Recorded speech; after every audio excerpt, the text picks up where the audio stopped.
We're here at the Storehouse Food Pantry in Speedway, Indiana. With me is Rich Hoerger, who is manager of the Storehouse Food Pantry. Rich, what are you seeing today, particularly as people are beginning to come in, recognizing the issues with the virus situation? Well, they're very apprehensive. They're not sure if we're going to be open or not open. They're not sure if they're going to be able to travel the streets to get here. They're unsure about how we're going to be dressed, how we're going to approach the car. Many of them today were wearing masks, which is the first time we've seen that. What kind of reactions do you think they could get when they see the kind of food they're getting? And what kind of food are they getting today?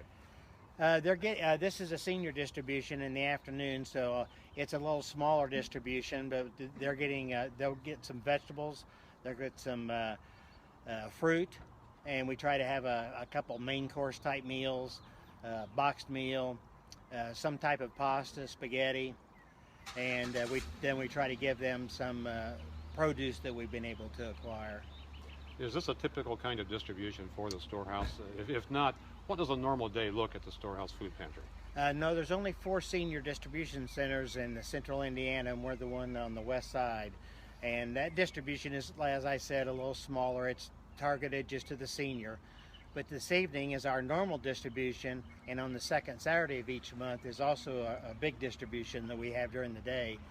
And you would receive about 2/3 more food in the bigger distributions because we're serving bigger family sizes. And typically we'll serve families from on a Saturday from 90 to 115 families, and that's going to take care of about 485 to 525 individuals in those families with some supplemental food. Because of the social distancing we're all dealing with today as a drive-by pickup, how does that differ from your normal system? Normally the clients come into the pantry and they sit down and they fill out the paperwork, and then we have a volunteer join the client and go through the rooms, and we do some more client choice. We have some things pre-packed for them, but we also try to do client choice to the degree we can, and then we take them to the parking lot and fill their car. The way it's happening today is there's no choice. I've pre-packed everything. They drive into the lot. They do not enter the pantry. We greet them at car side with gloves. And we've also used sanitizer. We've handled all the food with gloves on the inside, and we load the car for them.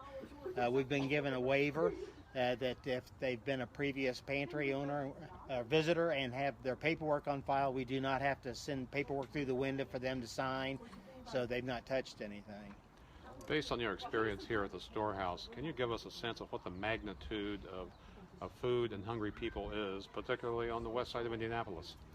I can't exactly speak just to the west side, but comparing Marion County, where there's about 365 food pantries, to like Hendricks County, where there's probably 30 some or less, there's quite a need.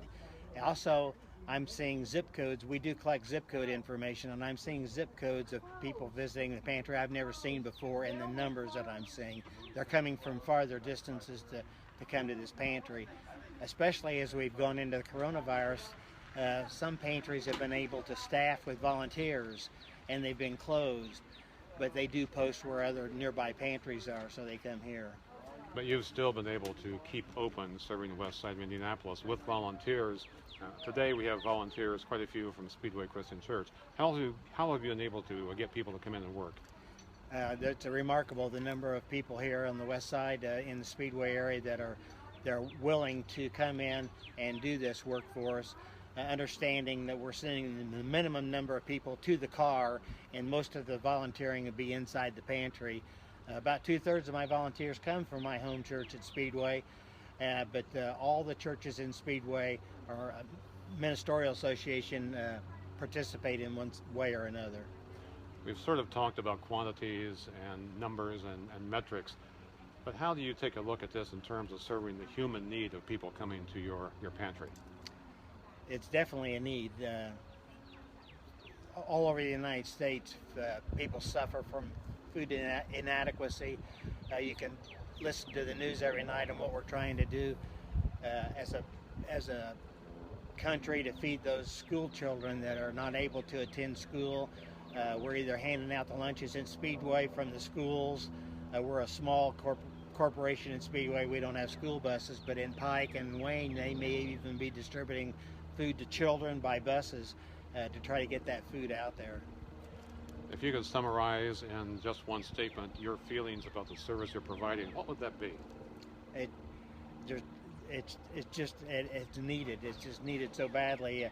There's 2 food pantries in Speedway Catholic Church and the Storehouse here, food pantry, and our services are needed and appreciated by those clients that come and tell us every time they visit how appreciative they are that we're here for them. Okay, thank you. I hope that's the case. Me too.